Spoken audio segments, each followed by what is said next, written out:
신약성경 마태복음 9장입니다.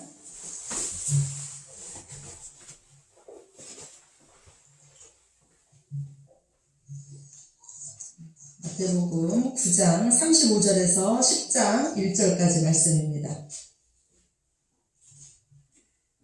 마태복음 9장 35절에서 10장 1절까지 말씀.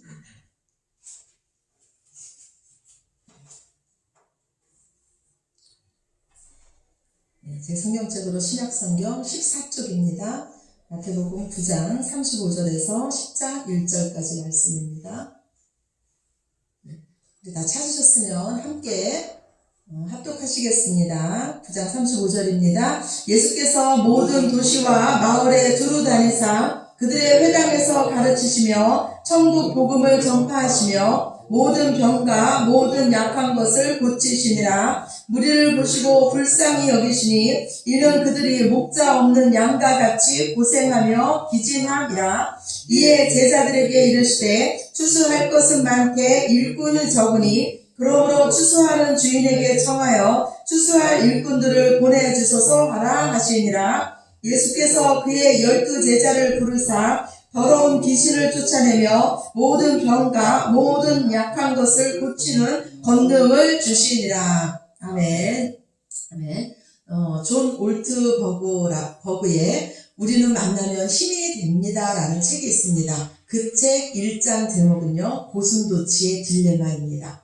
이 책의 저자를 말하기를 고슴도치는 외로운 동물이라고 말하고 있습니다. 왜냐하면 고슴도치는 때로 이렇게 때를 지어서 다니는 법이 없다고 합니다. 늑대와 양, 코끼리, 까마귀 이런 것들은 다 때를 지어서 다니지만 고슴도치는 무리를 지어서 다니는 일에 익숙하지 못하다고 합니다. 그래서 고슴도치는 늘 홀로 다닙니다.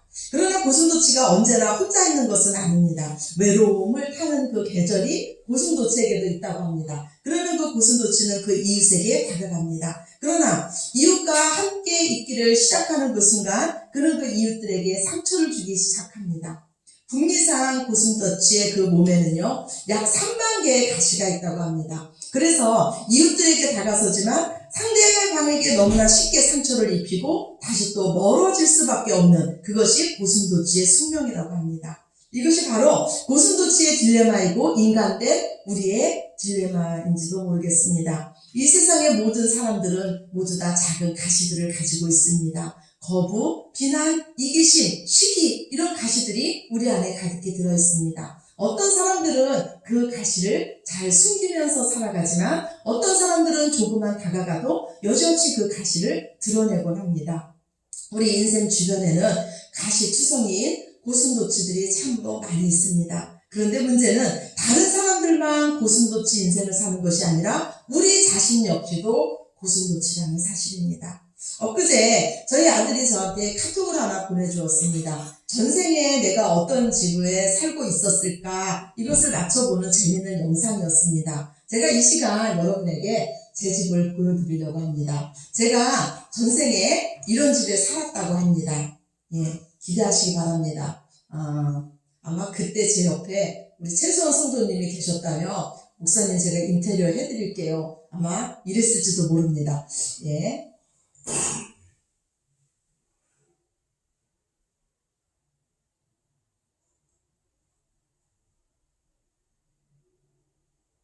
이게 전생에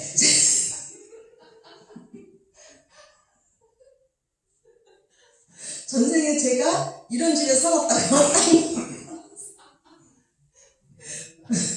제 집의 제목은 집순이용 움집이라고 합니다. 그래서 제 집은요, 들이나 갈대만 있으면 어디서나 질 수가 있대요. 그런데 저는 태생이 집순이라서 이 움집 밖을 나간 적이 없다고 합니다. 그런데 집에 있어도 집에서 너무너무 바빠서 혼자 놀기에 대가라고 제가 딱 나왔습니다. 저는 그래서 갑작스러운 약속을 굉장히 싫어하고 만약에 있는 약속도 취소되면 굉장히 좋아하는 타입이라고 합니다. 좀 비슷한 것 같아요. 그리고 갈등이나 불화를 매우 싫어해서 그냥 남에게 맞추는 타입이고 부족 전쟁이 일어나면은 심한 스트레스를 받는 그런 타입이 바로 저라고 합니다. 제가 그걸 보면서 다 맞는 건 아니지만 그래도 좀 비슷한 면이 많구나 이런 생각이 들었습니다. 그런데 그런데 제가 말씀을 준비하면서 이게 저뿐이 아니고 지금 이 시대에 많은 사람들이 이렇게 집순이로 살고 있지 않나, 저와 비슷한 모습이 아니지 않나 이런 생각을 해봤습니다. 그냥 나만의 공간에 갇혀서 서로 상처 주고 상처받는 것이 싫어서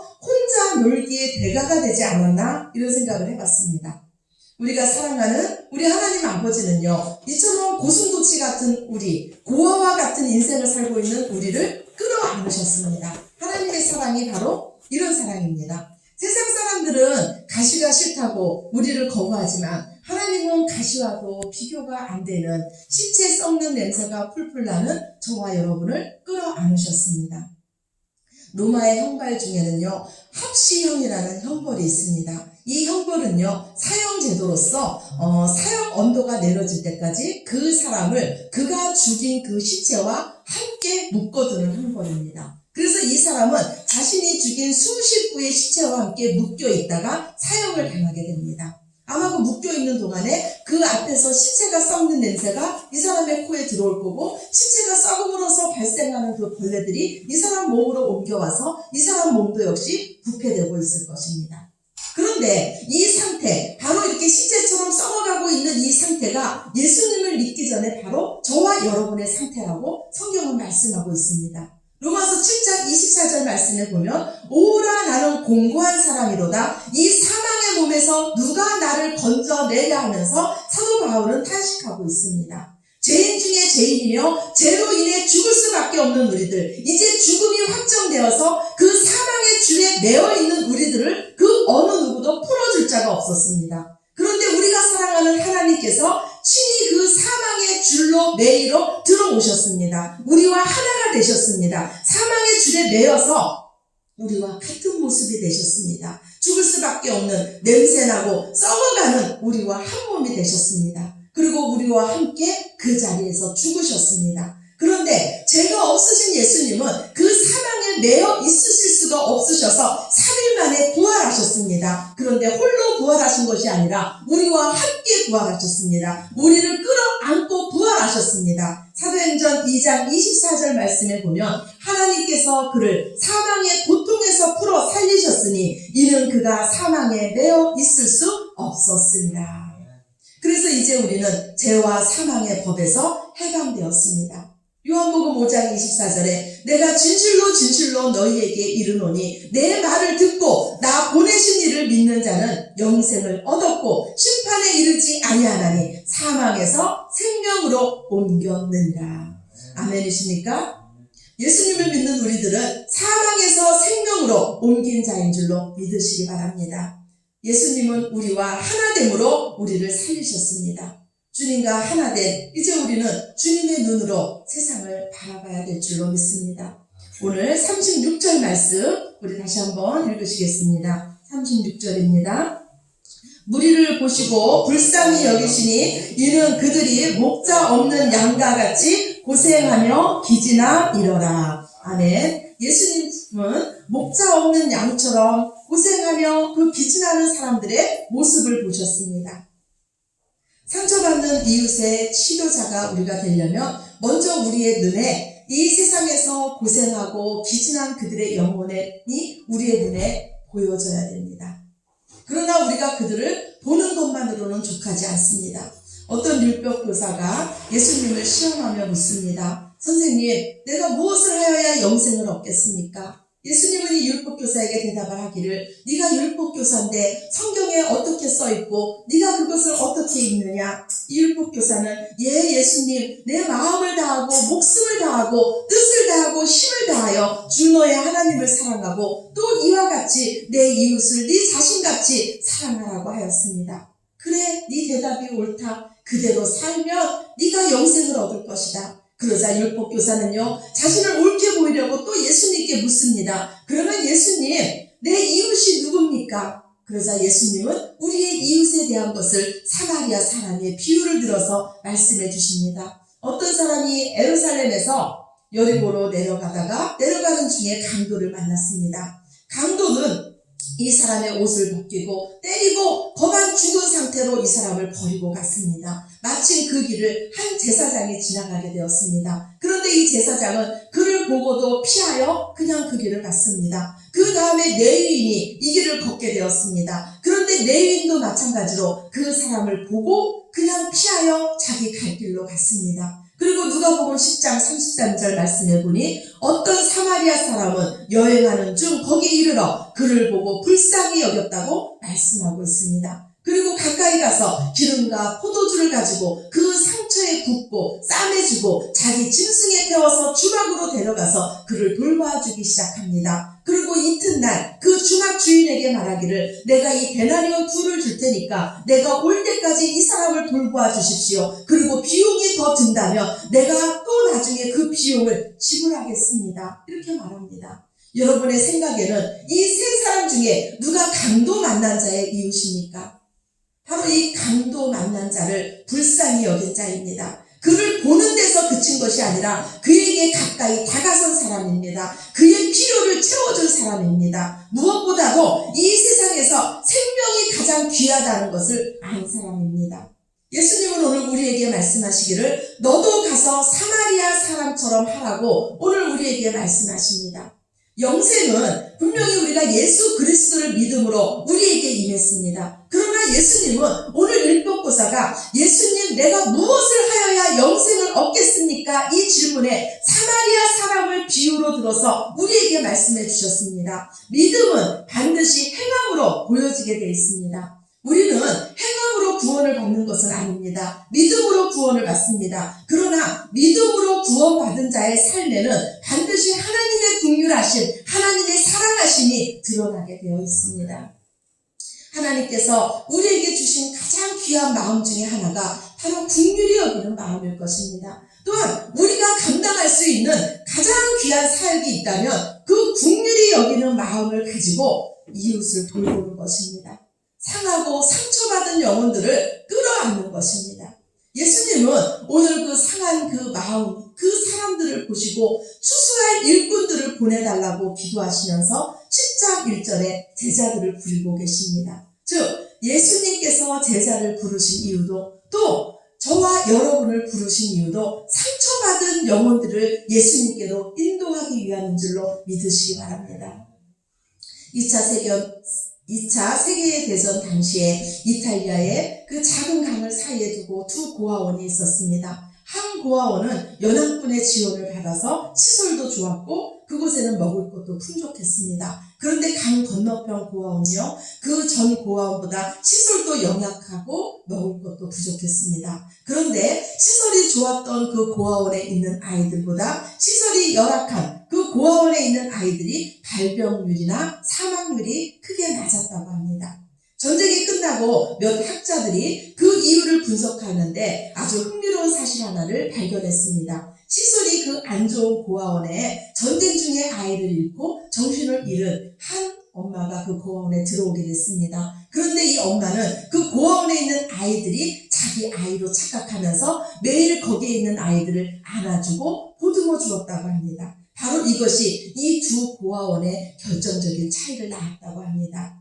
오늘 이 땅에 많은 상처받은 영혼들이 있습니다. 상처로 시달리는 영혼들이 있습니다. 그들을 낫게 하고 그들을 고칠 수 있는 것은 바로 이 서로 끌어안아주고 상처를 싸매주는 이런 사랑이 아닐까 생각이 듭니다. 하나님이신 예수님도 이 땅에 오셔서 많은 자들을 만지셨습니다. 문둥병자를 만지셨고 죽은 시체를 만지셨습니다. 맹인들의 눈을 만지셨습니다. 예수님이 그 눈을 만진 자마다 다 눈을 떴습니다. 바디메오도 눈을 떴고 날 때부터 소경이었던 그 자도 눈을 떴습니다. 예수님은 분명히 말씀으로도 그 자를 고치실 수가 있으셨습니다. 그러나 그 맹인의 눈을 예수님은 어루만지셨습니다. 누구도 꺼려하는 그 눈, 저주받았다고 생각했던 그 눈을 주님은 친히 어루만지셨습니다. 이것이 바로 주님의 사랑의 표현이셨습니다. 예수님은 맹인의 눈을 뜨게 하는 데서 그치지 않고 그의 영적 문제까지도 해결해 주셨습니다. 맹인이 눈을 뜨고 난 뒤에 제일 첫 번째로 본 분은 바로 예수님이셨습니다. 우리가 예수님의 사랑으로 상처받은 이웃에게 다가갈 때 그들이 가장 먼저 볼 분은 바로 사랑 많으신 우리 예수님인 줄로 믿습니다. 우리가 우리의 이웃들을 다 도와줄 수는 없습니다. 우리가 그들의 도움을 다 채워줄 수는 없습니다. 우리가 그들에게 진정한 도움을 줄 수 있는 것은 그들을 예수님께로 인도하는 것입니다. 그들을 오직 예수님만을 의지하는 자로 만드는 것입니다. 우리의 가장 가까운 이웃은 바로 우리 가족입니다. 그런데 참으로 안타까운 것은 많은 사람들이 그 가정에서 가장 많은 상처를 받는다고 합니다.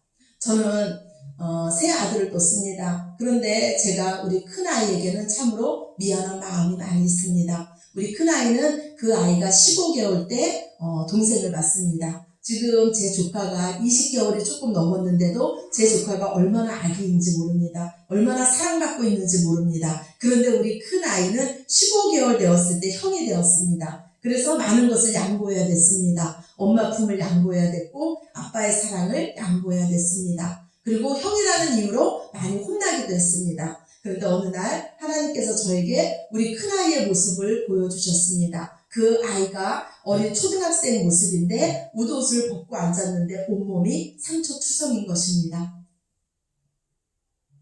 저는 그 아이의 모습을 보고 우리 아이를 받아줘야 되겠구나. 이제 성인이 됐지만 이제 어른이 됐지만 우리 아이를 받아줘야 되겠구나 이런 생각이 들었습니다. 그 뒤로 저는 우리 큰아이가 무슨 결정을 하든 그 의견을 존중해 줬습니다. 집안일도 우리 큰아이와 의논하기 시작했습니다. 작은 일도 칭찬해주기 시작했습니다. 어려울 때는 엄마가 끝까지 네 편이라는 것을 보여줬습니다. 우리 큰아이를 본 분은 아시겠지만 우리 큰아이 성격은 좀 까칠합니다. 이기적인 면이 많이 있습니다. 그게 다 제 탓입니다. 그런데 지금은 많이 부드러워졌습니다. 무슨 일이 있으면 먼저 말하는 아이가 됐습니다. 저는요 하나님을 믿으면서 제가 믿는 한 가지는요 주님 안에서 변하지 않는 배우자, 변하지 않는 자녀는 없다는 것입니다. 여러분이 여러분의 배우자를 위해서 기도하고 자녀를 위해서 기도하시고 주님의 사랑으로 안아주시기 바랍니다. 우리는 주님의 제자입니다. 삶에 지치고 피곤한 영혼들을 위해서 우리 주님은 우리를 불러주셨습니다. 세상에서 가장 존귀한 일을 저와 여러분에게 맡겨주셨습니다. 바로 주님의 사랑으로 그들을 살리는 일입니다. 애플 창시자를 여러분 아실 겁니다. 스티븐 잡슨입니다. 이 스티븐 잡슨은요, 회사 초기에 회사가 성장하지 않아서 고민이 되었습니다. 어떻게 하면 우리 회사를 성장할 수 있을까? 많은 고민을 하다가 그가 생각한 일이 하나 있었습니다. 바로 펩시콜라의 CEO였던 존 스컬리라는 사람에게 찾아가서 그 사람을 영입하기로 한 것입니다. 스컬리는 당시 38세로 펩시콜라의 사장이 된 사람입니다. 그 당시는 코카콜라가 1위를 차지하고 있었는데 이 사람이 사장으로 되면서 그 1위의 자리를 이 펩시콜라가 차지했다고 합니다. 그런데 스칼리는요, 그 당시에 명예와 재산을 누리고 있었습니다. 세상스럽게 자리를 옮길 필요가 아무것도 없었습니다. 스티븐 잡슨이 이 사람을 찾아가서 집요하게 설득하고 막대한 보수를 준다고 해도 이 사람은 끄떡하지 않았습니다. 그런데 이 스티븐 잡스가 마지막 승부수로 이런 도전적인 말을 던집니다. 당신은 설탕물이나 팔면서 인생을 허비하시겠습니까? 아니면 세상을 바꾸는 일에 자신을 던지시겠습니까? 결국 이 말이 그를 움직였습니다. 이제 주님은 우리에게 동일한 도전장을 던지십니다. 남은 인생을 지금까지 살아온 것처럼 그렇고 그런 방식으로 적당히 살다가 가시겠습니까? 아니면 우리 인생의 주인이신 주님의 명령대로 세상을 바꾸는 일, 생명을 살리는 일에 헌신하시겠습니까? 우리는 주님의 제자입니다. 세상에서 가장 귀한 일, 생명 살리는 일을 저와 여러분에게 맡기셨습니다. 우리가 하나님의 뜻을 행하려고 하면 하나님의 뜻을 알게 되고 하나님의 일하심을 보게 될 줄로 믿습니다. 아무리 좋은 차라도 바람 빠진 타이어로는 그 차는 갈 수가 없습니다. 우리가 상처받은 영혼들을 주님의 사랑으로 사랑하고 그들에게 복음을 전하는 것은 바람 빠진 타이어에 바람을 넣어주는 것과 같습니다. 이 일을 위해서 하나님은 저와 여러분을 부르셨습니다. 하나님의 사랑으로 제자 삼으시기 바랍니다. 하나님의 긍휼하심으로 제자 삼으시기 바랍니다. 하나님의 말씀으로 제자 삼으시기 바랍니다. 예수님의 시선으로 이웃을 바라보시고 예수님의 불쌍히 여기는 마음으로 그들의 상처를 끌어안으시며 사람을 살리시는 예수님의 참 제자가 되시기를 예수님 이름으로 축원합니다. 아멘. 우리 기도드리시겠습니다. 아버지 감사합니다. 저희가 아버지의 사랑을 압니다. 우리가 얼마나 큰 은혜를 받았으며 큰 사랑을 받았는지 우리가 압니다. 우리가 사랑이 안 될 때 주님을 바라보게 하여 주시옵소서.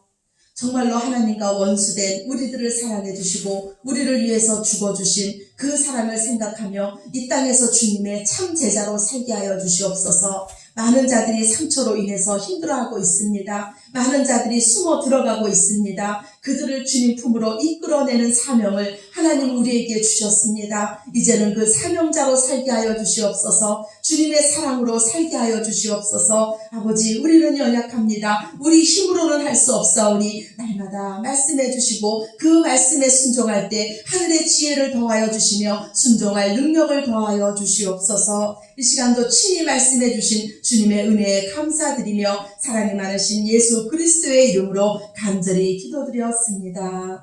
아멘. 우리 다 같이 일어나셔서 찬송 부르시면서 준비하신 예물 하나님께 올려드리겠습니다.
감사합니다.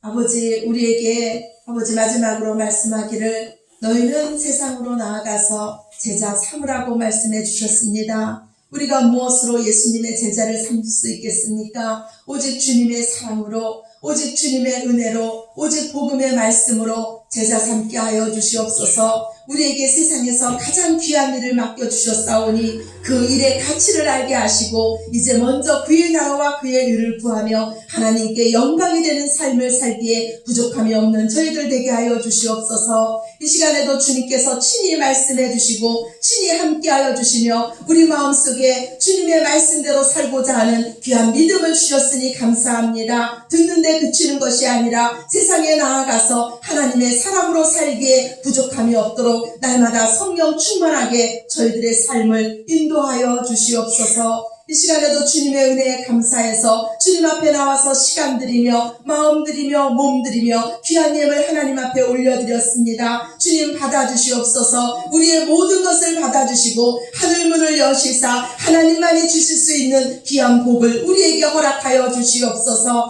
삶의 모든 환경과 모든 형편을 주께서 아시오니 특별히 행복한 교회 우리 귀한 성도들을 주님께서 기억하여 주시며 영육간에 강건하게 하시고 이 땅 살아갈 동안에 여호와께서 목자 되어 주셔서 부족함이 없는 주의 은혜를 날마다 맛보게 하여 주시옵소서. 예물이 사용되는 곳곳마다 하나님의 영광과 많은 영혼들을 주님께 돌아오게 하는데 귀한 예물 사용되게 하여 주시옵소서. 지금은 교회의 머리 대신 우리 구주 예수 그리스도의 은혜와 하나님의 만극하신 사랑하심과 성령님의 내주 역사 교통하심이 이제 하나님의 말씀을 듣고 이제 세상에 나아가서 주님의 사랑으로 살기로 아버지 주님의 사랑으로 많은 사람을 제자로 삼기로 다짐하는 당신의 백성들 머리 위에와 가정과 사업장과 그 일터와 이 교회와 나라 위에 이제로부터 영원까지 함께 하시기를 간절히 축원하옵나이다. 아멘. 아멘.